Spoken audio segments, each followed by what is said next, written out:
Señor, te damos muchas gracias por la oportunidad, el privilegio que nos das de acercarnos a ti por Cristo Jesús. El día de hoy te pedimos que nos ayudes en esta conversación, en esta clase. Señor, permite que tu Santo y Divino Espíritu nos guíe en todo lo que hablemos, Señor, que el día de hoy podamos hallar esperanza, que podamos también hallar, Señor, nuestro contentamiento en Cristo y que podamos servirte, Señor, en todo lo que hacemos, en todas nuestras labores, en nuestros estudios, en nuestro trabajo, que tú seas exaltado sobre todas las cosas. Permítenos ver nuestra vida, Señor, para ti en todo lo que hacemos, en todo lo que hacemos cada día, Señor, que podamos rendirte adoración con nuestras vidas, con nuestros corazones, con nuestras manos, con nuestra mente, con nuestros labios, con todo lo que somos, Señor. Este día queremos adorarte y queremos adorarte el resto de nuestros días con la vocación a la que tú nos has llamado, independientemente del oficio, de la carrera, de la profesión que elijamos, que ahí te adoremos, que ahí te exaltemos con nuestras vidas. En Cristo Jesús nuestro Señor. Amén. Chicos, quiero empezar diciéndoles que esta clase, esta conversación que vamos a tener el día de hoy, hubiera dado muchas cosas porque me lo hubieran dado a mí hace unos años atrás. Y les voy a decir por qué.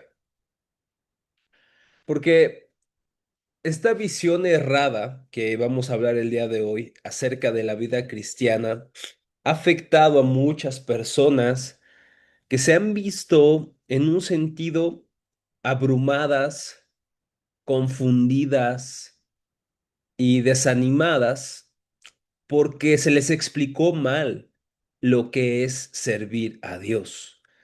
Así que esta clase, de todas las clases que hemos visto en el pasado, probablemente sea una de las más importantes para su futuro. No tanto para el día de hoy, que sí tiene implicaciones, pero creo que esta clase tiene muchas más implicaciones para su futuro. Así que por esta razón quiero que hoy me escuche no tanto como un maestro, sino como alguien que desea verles crecer y servir al Señor en donde sea que Él les ponga.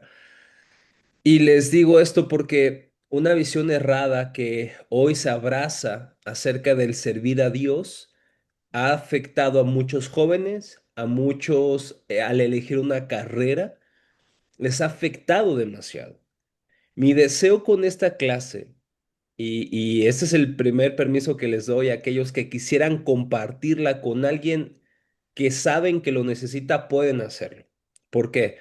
Porque sin duda creo que este tema es de suma importancia para todos, especialmente para los jóvenes como ustedes.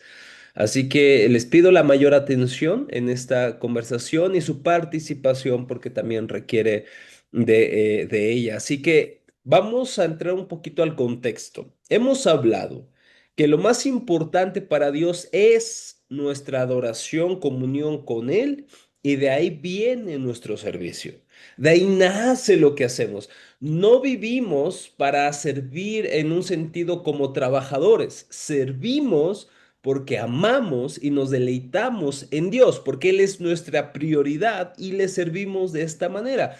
Ahora, ¿qué es servir al Señor? Es una palabra una pregunta muy importante. ¿Qué es servir a Dios? Sean honestos. Ustedes, según entienden, ¿qué es servir a Dios? A ver, díganme, ¿qué es servir a Dios? Cuando alguien dice yo sirvo a Dios, ¿a qué se refiere con eso? ¿O a qué nos referimos con esa frase? Isma, adelante. Hola, buenas. Hola, buenas noches. Este, pues servir a Dios es primeramente tener a Cristo en nuestro corazón. Creo yo es importante. Sin el amor, sin el temor a Dios, no podríamos servir. Ok. También, bueno, yo entiendo que servir a Dios también se hace con reverencia, con un sentido de alabanza, ¿no? Claro. De que todo nuestro ser esté entregado completamente hacia Él. Mm, Dar testimonio es importante, ¿no? ok, Eh, bueno, así más preciso creo yo, estoy medio divagando. Creo que ajá, servir a Dios es servirle, o sea, ser útiles para Él, pues. Ajá. ok. Ser útiles para él, ok, muy bien. Y dices que este servicio, Isma, nace del temor, ¿no es cierto? Sí, Ahora, explicamos la clase pasada que el temor no es terror, ¿no? No es miedo. no, Si no es entrega a Dios, ¿no? En todas las áreas, ponerlo como prioridad, como decir, temer al Señor es rendirle, depender de Él en todo lo que yo sea, haga, piense y ejerza, ¿no? Ahora, ¿por qué? Porque tener la idea de temor también nos puede llevar a la idea de miedo, ¿no? De servir para quedar bien con Dios o para aplacar su ira. La ira de Dios ya se aplacó en la cruz a través de Cristo, ¿no? Dios no le servimos por miedo a eso. De hecho, no sé si esto lo comentaba antes, tuvimos la oportunidad, mi esposo y yo, de viajar a Japón, y en Japón hay algo muy interesante. Las personas tienen miedo a las autoridades, pero le tienen terror, terror, porque si tú haces algo equivocado, inmediatamente la justicia va a caer, ¿no? O sea, algo que detestan mucho de los turistas es que somos muy ruidosos, especialmente si somos latinos. Y si nosotros hacemos mucho ruido en el metro, hasta la policía nos puede sacar del metro. Y muchos viven de una manera muy correcta en Japón porque le tienen miedo a las autoridades. Es muy curioso porque son muy, no sé, yo con todo el respeto, de verdad nos trataron muy bien. Como turistas creo que a pesar de que tengo la cara así como media malvada, ¿verdad? Me trataron muy bien, pero son muy enojones, de verdad. O sea, estábamos en el transporte público, levantamos un poquito la voz para enviar un audio. Y una señora bien enojada, ¿no? Se levantó y nos regañó. Dijo, no, no, no. Bueno, no sabía hablar inglés ni español, entonces nada más nos dijo algo en japonés. Espero que no nos haya dicho alguna grosería, pero se enojó muchísimo, ¿no? Y los policías allá son muy fríos y hasta te dan miedo por sus gritos, porque cuando te dicen algo te gritan, no te hablan normal. Y algo que yo hablaba con un amigo que también ha visitado este país es que justamente su moralidad se basa a través del miedo. O sea, son así por el miedo. Y creo que a veces así servimos a Dios por miedo, ¿no? Por miedo a que no demos el ancho, por miedo a que le fallemos, ¿no? Como temor a un capataz duro y cruel. No, Dios no es un capataz duro y cruel hacia sus hijos, sino que se deleite en nuestro servicio, pero no como el amo gruñón que está buscando nuestras faltas en todo momento. Eso es importante que podamos clarificar. ¿Qué más es servir a Dios? Cuando alguien dice yo sirvo a Dios, ya Isma nos dio su opinión, su punto de vista que es buenísimo. ¿Qué más ustedes piensan que significa servir a Dios? Adelante, Lee. Es darle tu vida al Señor. Ok, darle tu vida al Señor, muy bien. Ok, entonces darle toda nuestra vida. Muy bien, perfecto. ¿Ustedes han escuchado decir a alguien, siento el llamado a servir a Dios? ¿Alguien ha escuchado eso? Que, o lo has dicho probablemente, siento el llamado de servir a Dios. ¿A qué se refieren con eso estas personas? Incluso yo lo dije en algún momento. Siento el llamado de servir a Dios. ¿Cuál será el significado de esa frase? Disculpen, ando un poco enfermo, pero sí me escucha bien, ¿verdad? Me escucha así como con la nariz tapada, pero adelante, Eli, Miri. Ay, pues normalmente es cuando lo dicen cuando piensan pues dedicarse de completo a la iglesia, ¿no? O a un ministerio Ujú. de la iglesia. Exacto, exacto, ¿no? Y ese es el contexto, Eli, justamente de lo que creo que es la idea predominante del evangelicalismo moderno actual, iba a decir solamente de México, pero no, creo que de todas partes donde he tenido acercamiento, es el pensamiento normal de que alguien que quiere servir a Dios es porque se quiere dedicar ya sea a las misiones, ya sea siendo pastor o servir a la iglesia a tiempo completo, ¿no? Full time, trabajar dentro de la iglesia, literalmente. Es comprensible, porque hemos sido enseñados que servir a Dios se hace dentro de una iglesia únicamente. Y cuando estamos fuera de la iglesia, ¿qué estamos haciendo? Pues estamos trabajando para proveer a nuestra familia, estamos estudiando para ser buenos hijos, buenos estudiantes, pero el servicio a Dios lo hemos relegado a la esfera únicamente de la iglesia, a una iglesia local. Servir a Dios sí es servir a la iglesia, pero no únicamente allí. Es ahí donde estriba, creo yo, el mayor problema que tenemos en cuanto al mundo externo, por así decirlo. Diferenciamos el mundo de nuestra iglesia con el mundo de la escuela. Diferenciamos y distanciamos el mundo de la iglesia o la iglesia de nuestro trabajo, de nuestra familia, de nuestros amigos, de nuestras relaciones, de nuestras vocaciones, de nuestros gustos, preferencias, de nuestros hobbies. Divorciamos, y aquí le voy a poner un título a esta clase, creo que le llamaría el gran divorcio. Divorciamos nuestra esfera mal llamada secular y la esfera sagrada de nuestra vida. Pensamos que la vida espiritual es los domingos o cuando leo la Biblia solamente, y entonces todo lo que hago aparte de eso se llama secular. Creo que esas etiquetas sagrado, secular, son equivocadas, pero no quiero dar por sentado algo.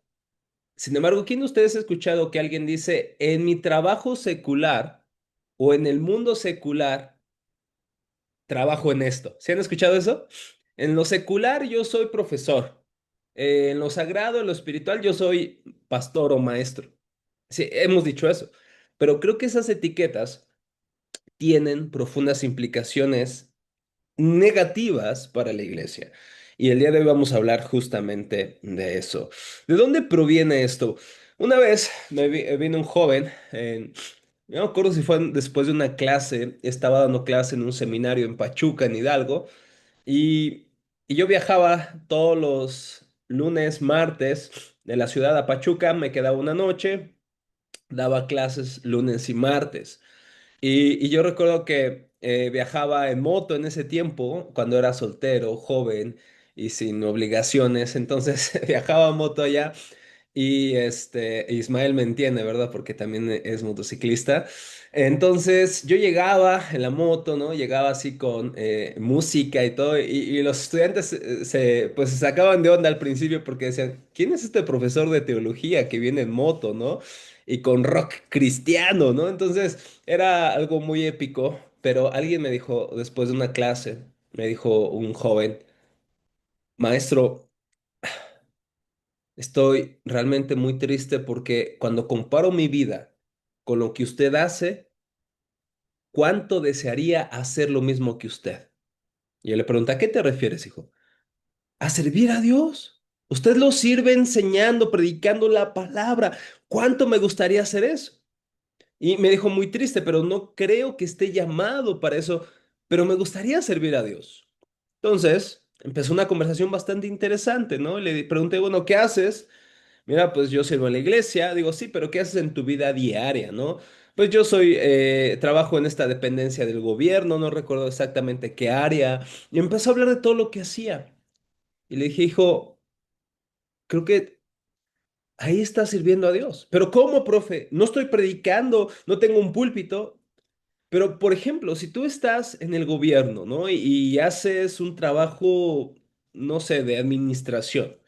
Cuando administras de una manera profesional, adecuada, eficaz,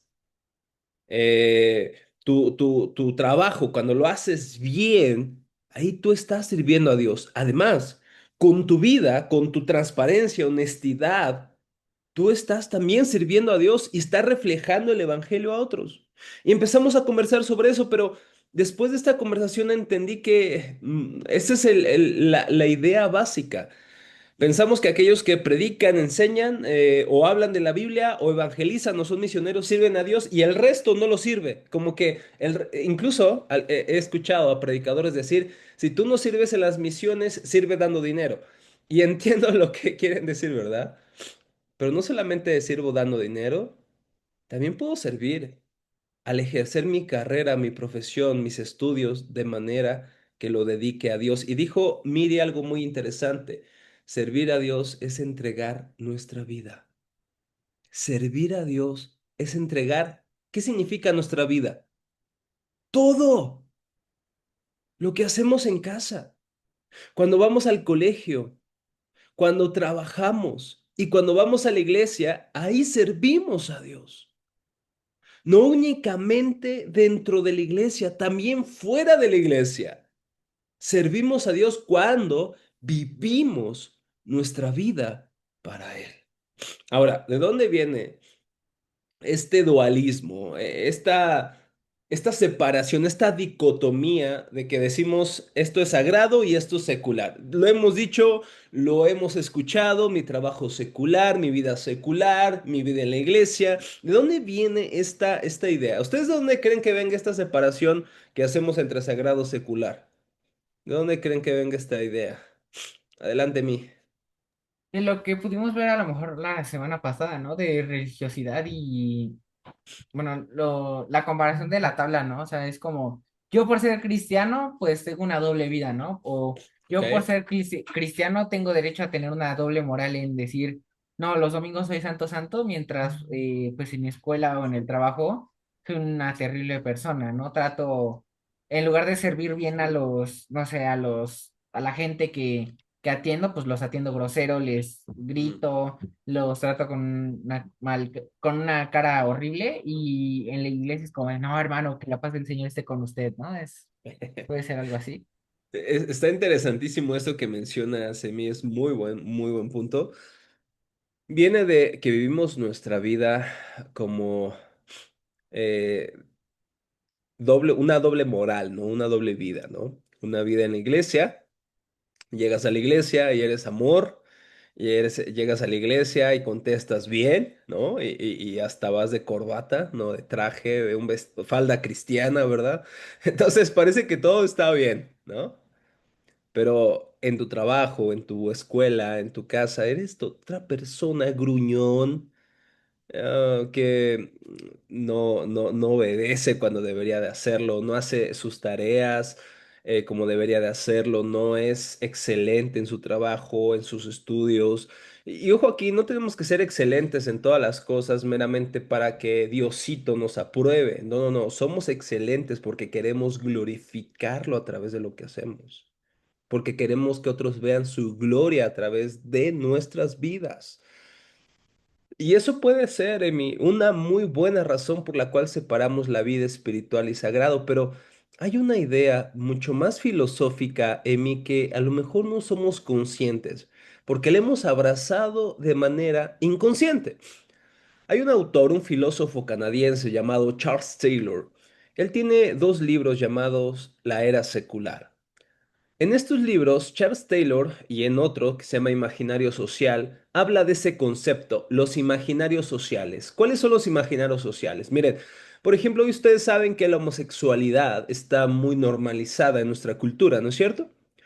Y yo les pregunto algo, ¿quién de ustedes ha visto a una pareja del mismo sexo de la mano? Un hombre con otro hombre, una mujer con otra mujer. ¿Alguien ha visto eso en la calle? Sí, claro que sí, ¿no? Hoy se normaliza algo que no debería ser normalizado. Pero si yo les, por ejemplo, Ismael y Leti, no los quiero ofender, ¿verdad? Pero ustedes vivieron otra época donde no se veía eso tanto. ¿Están de acuerdo? No, yo también, porque ya tengo treinta y tantos años, entonces ya me duele la rodilla.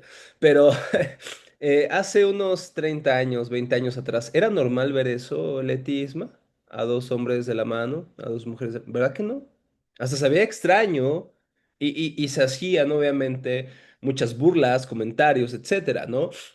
¿Por qué el día de hoy ya no? ¿Por qué el día de hoy ya se ve normal? Hace 30 años esto era impensable y hoy se ha normalizado.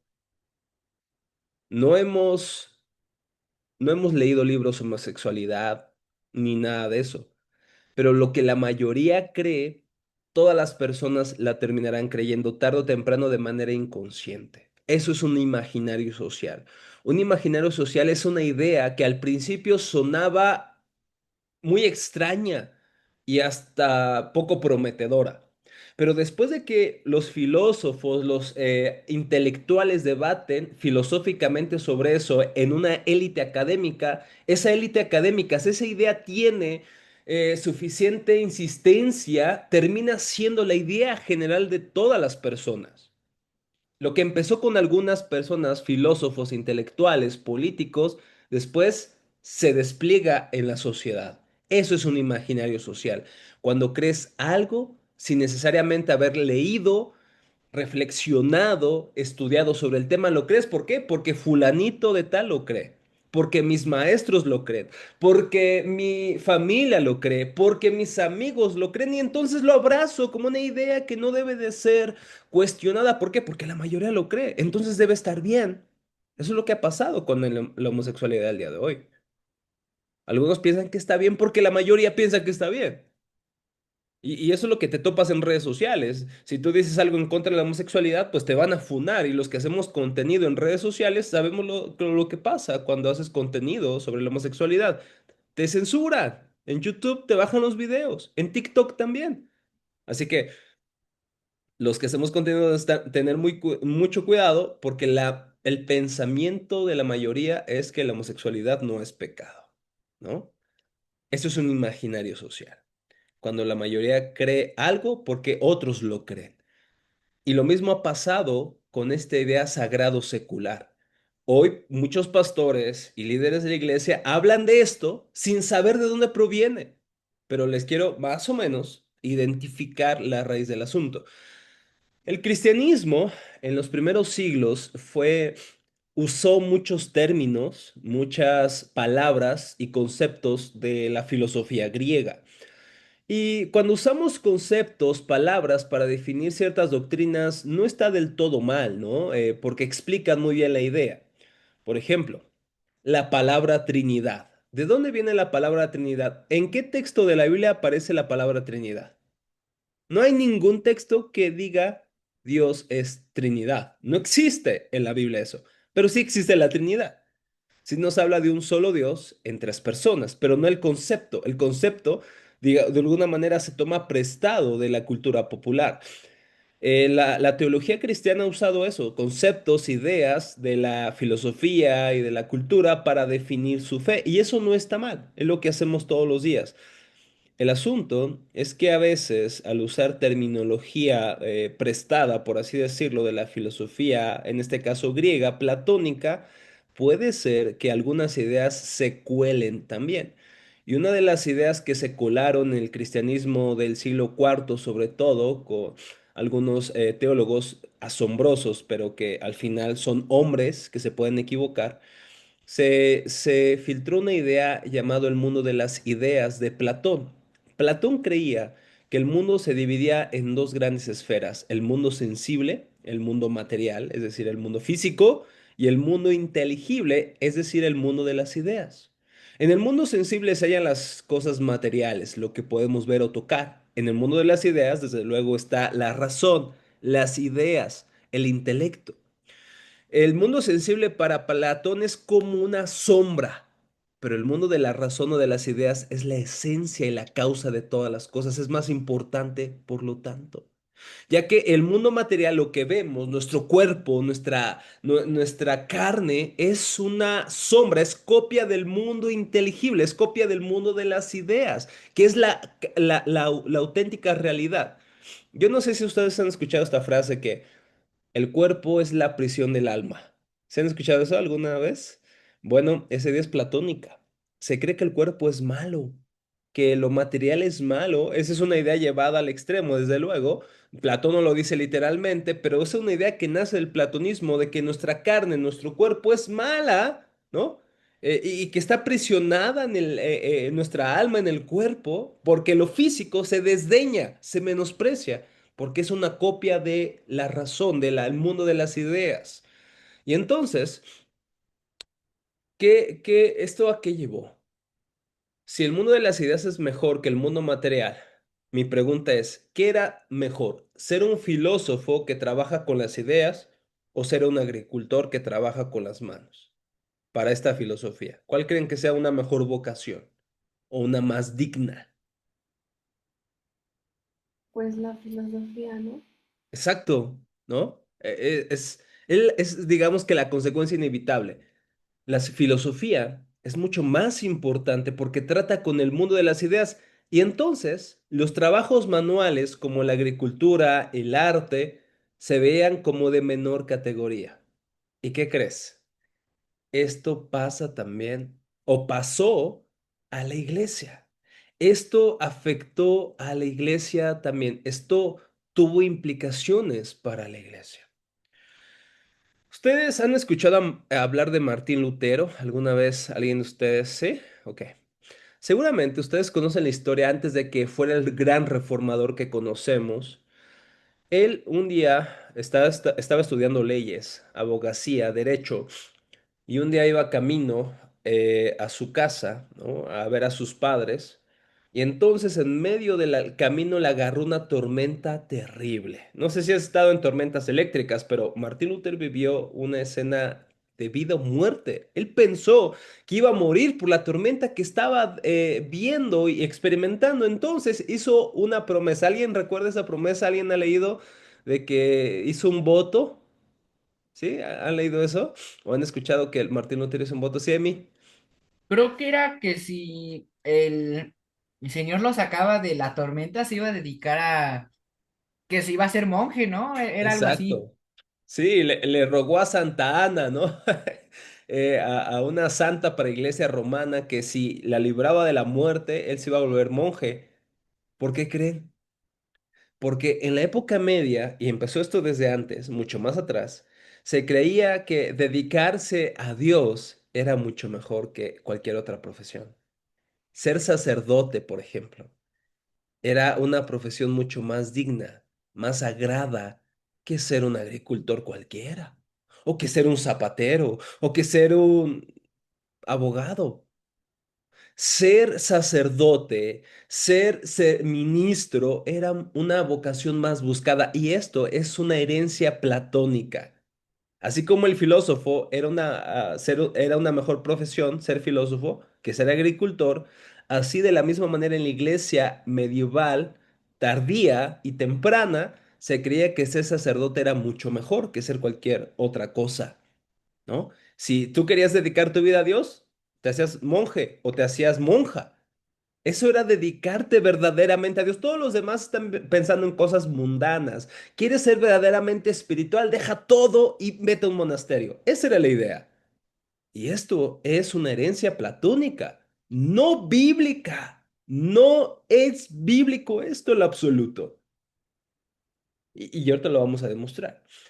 Pero fíjense, uno de los padres de la iglesia, cuando hablamos de padres de la iglesia, no estamos hablando que sean nuestros papás, sino que tienen influencia importante en el pensamiento cristiano de todas las épocas. Y Eusebio de Cesarea, que fue un compilador de historia, fue un historiador. Tenemos, de hecho, la primera historia de la iglesia, digamos, sistematizada, la tenemos en Eusebio de Cesarea. Les recomiendo conseguir esa historia si quieren conocer como los relatos de la iglesia primitiva.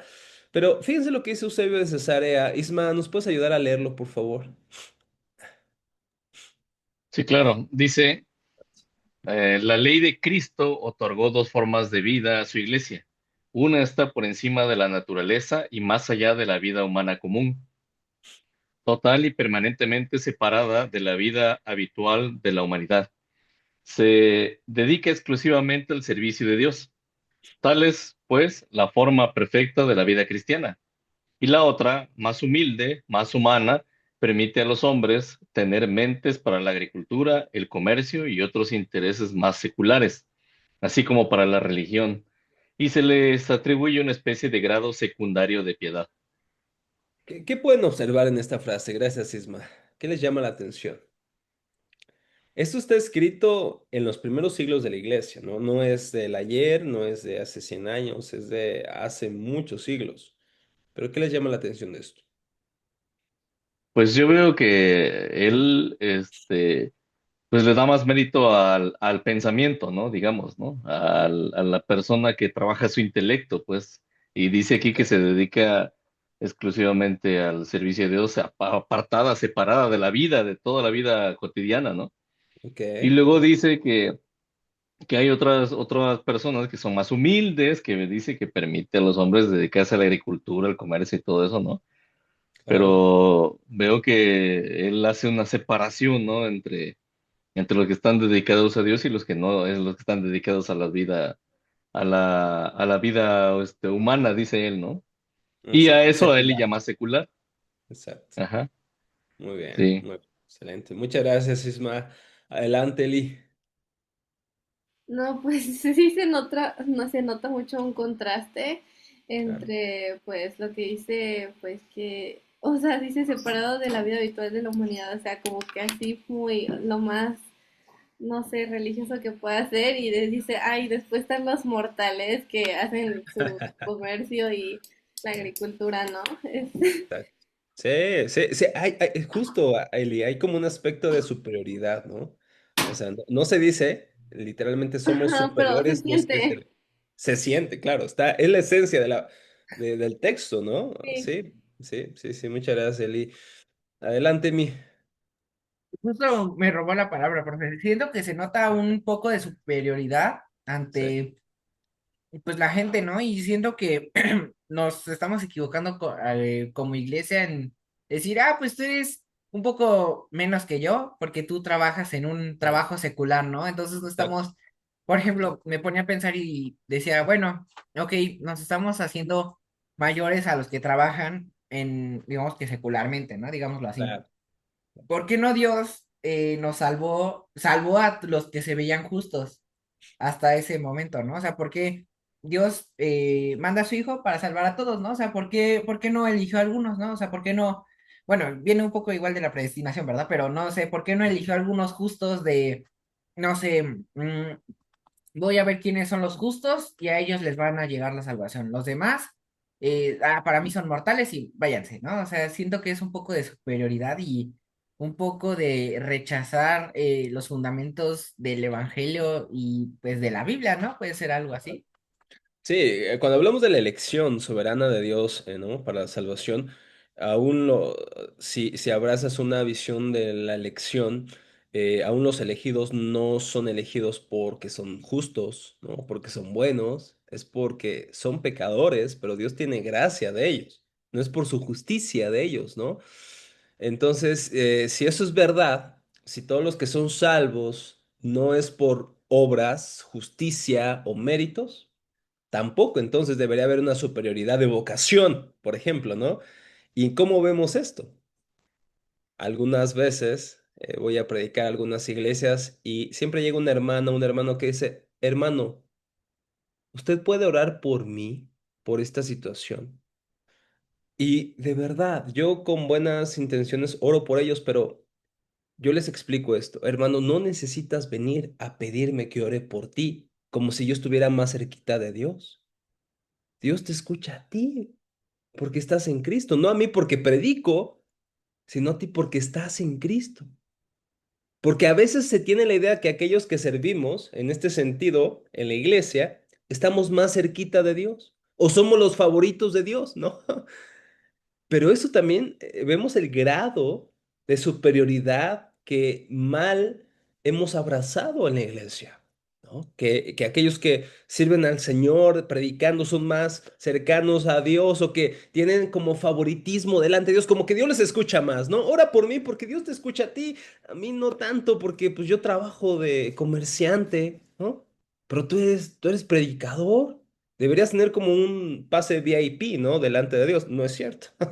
Pero se piensa eso indirectamente. Adelante, Dani.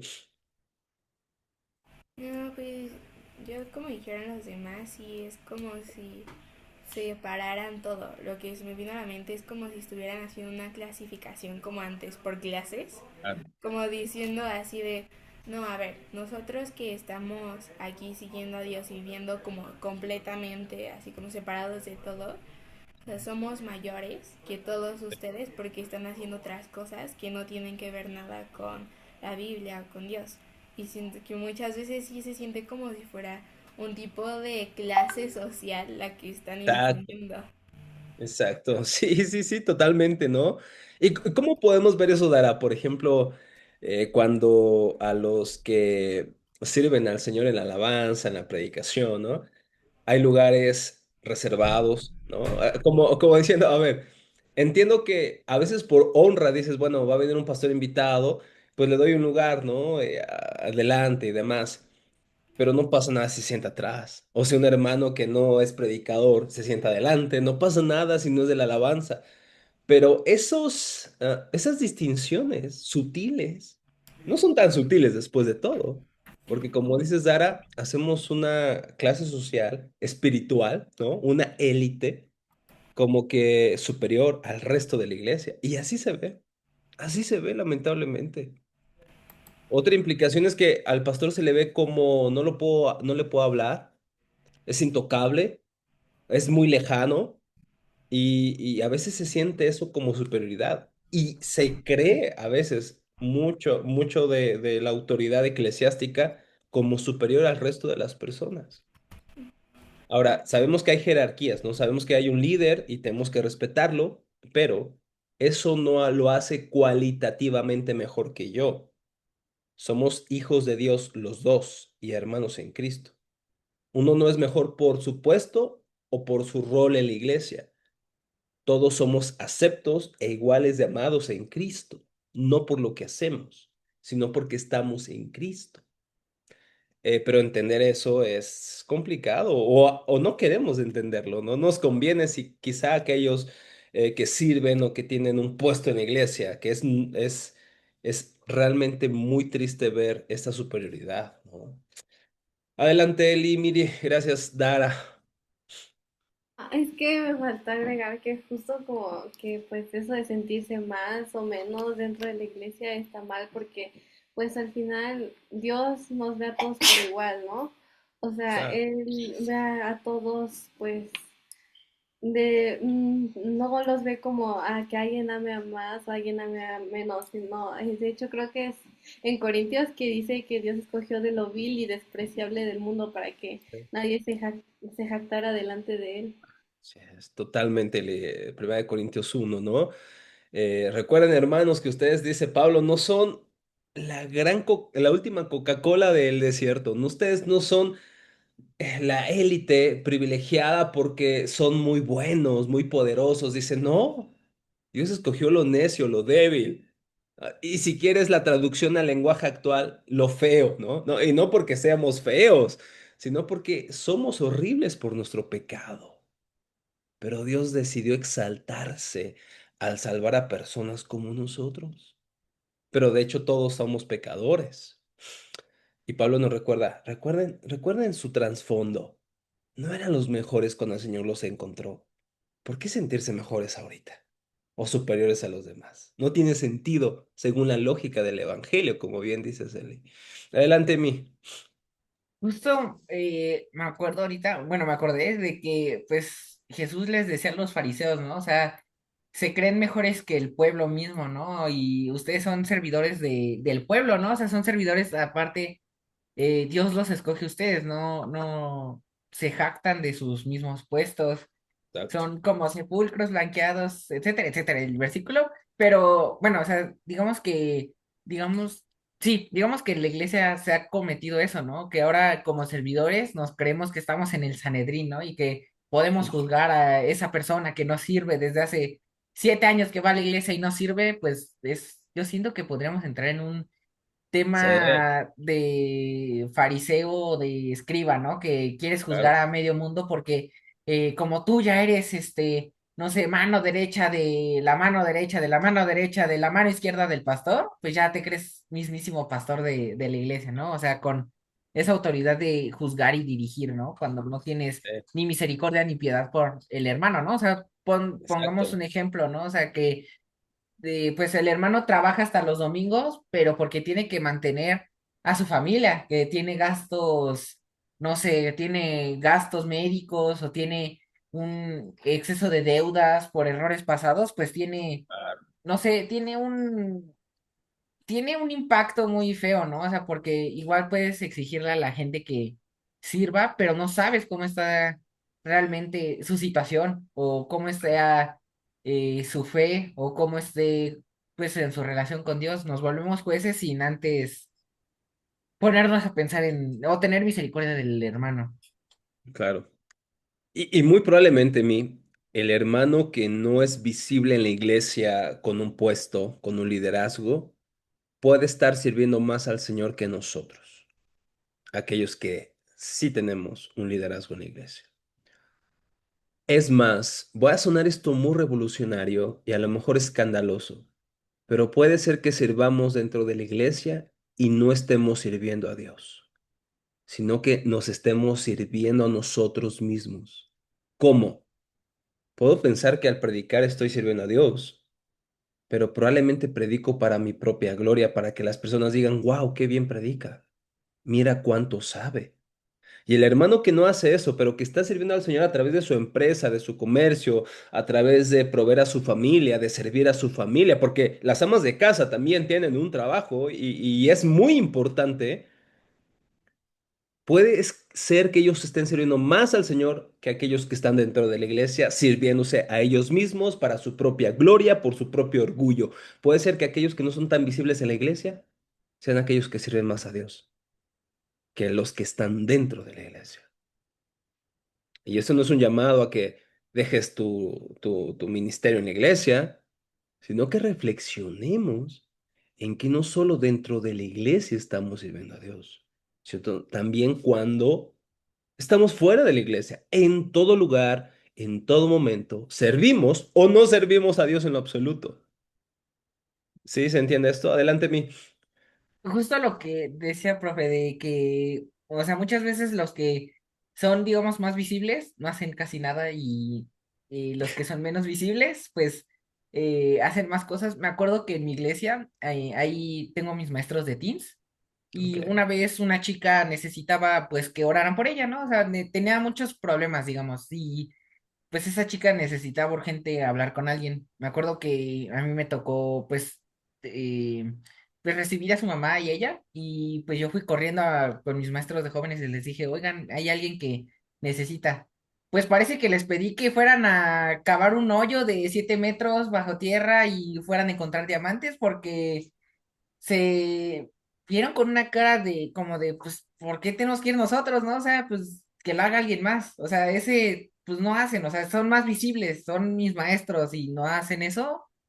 Y hay otros hermanos que se metieron al ministerio de higiene, digámoslo, o sea, digamos que los menos vistos, servicio, claro, se encargan de barrer toda la iglesia y pues mi abuelita son sus amigos o conocidos de ahí. claro. Y ellos, de verdad, o sea, cada que ven un hermano que va a la iglesia y no trae Biblia, van y le compran una. Siempre Mm, es, o sea, siempre es hermano que no trae Biblia, hermano que le compran Biblia, hermano que evangelizan, hermano que va. Van a claro, todos los evangelismos. Hacen más que, pues, digamos que los que son más visibles, ¿no? O sea, los que claro, tendrían que dar el ejemplo a los jóvenes, no claro. están dando ni testimonio de un verdadero servicio. Es algo que, digamos que molesta y entristece un poco el, pues sí. Claro. No, y la idea es que, mira, tenemos que reconocer a todos nuestros dones, ¿no? No todos tienen que hacer lo mismo, ¿no? Por ejemplo, los pastores, los líderes, los maestros no tienen que dejar de enseñar para entonces meterse a un ministerio en el que no son buenos, ¿no? O sea, tenemos que reconocer eso.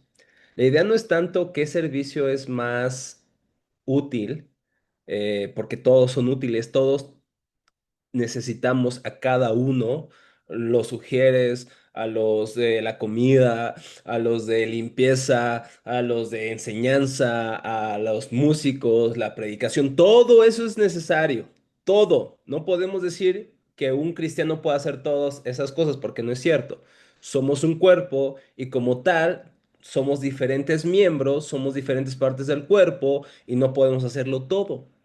Lo importante aquí es, estoy haciendo mi ministerio, mi servicio a Dios en lo que haga, ya sea dentro de un puesto de liderazgo en la iglesia o fuera de la iglesia, o con mi fuerza, con mi oración, con mi consejo, por ejemplo, ¿no? Dios dice a través de Pablo en Romanos 12 que el Señor nos ha dado diferentes dones, algunos de administrar, de liderar, de servir, de ser hospitalarios, generosos. O sea, no todos tenemos los mismos dones. La pregunta es cómo estoy usando ese servicio, ¿para Dios o para mí? para hacerme visible o para que Cristo sea visible, para que Cristo sea adorado, para que Cristo sea amado, atesorado. Esa es la idea. Esa es la idea, que podemos servir a Dios dentro de la iglesia y si lo hacemos en cualquier otro lugar, también podemos servirlo. La idea es, y quiero que aquí tengan mucha paciencia, porque después de esto probablemente ustedes puedan sentirse superiores a aquellos que todavía tienen esta idea de sagrado secular. Aquellos que dicen mi trabajo secular y vas a decir, no, no, no, no, eso está mal, estás muy mal porque eres platónico. No, tranquilo, porque no todos sabemos esto. Lo tenemos que aprender en clase o a través de un libro. Así que tengan paciencia con aquellos que siguen usando mi trabajo secular y a lo mejor en amor decirle, mira, brother, tu trabajo no es secular, porque todo lo estás haciendo para Dios. Y en la próxima clase veremos algunos textos de ejemplo, como Pablo dice, ustedes siervos hacen las cosas para Cristo, no sirviendo al hombre como aquel que quiere agradar a los hombres, sino como siervos de Cristo Jesús. Le está diciendo a los esclavos cristianos, hagan su trabajo para Dios, para Cristo, no para los hombres. No solamente le dice eso a los pastores, se lo dice a toda la iglesia.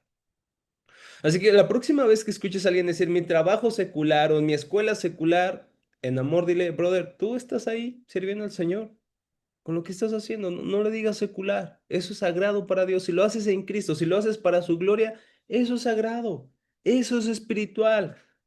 Porque nuevamente puede ser más espiritual aquella ama de casa que hace sus labores para la gloria de Dios que aquel predicador que predica muy bonito, pero que le está haciendo para él mismo, para su propia gloria, para crecer su ministerio, su iglesia. Esa ama de casa puede servir más al Señor que un predicador que lo hace con motivaciones equivocadas. Y vamos a profundizar más en la próxima clase eso, pero la pregunta que quiero hacerles, y vamos a terminar con esto en grupos pequeños, va a ser de qué manera esta separación entre el mundo sagrado, secular, afecta la vida cristiana. ¿Cómo puede afectar la vida de un cristiano tener esta separación de mundos, el mundo secular y el mundo sagrado? ¿Se entiende la pregunta? Porque la van a discutir en grupos pequeños. ¿Se entiende? ¿Sí? Perfecto, entonces vamos a tomar unos minutos, 5 minutos para preguntar esto, ¿de qué manera esta separación entre el mundo sagrado secular afecta la vida cristiana? Así que voy a parar la grabación en este momento para irnos a los grupos pequeños.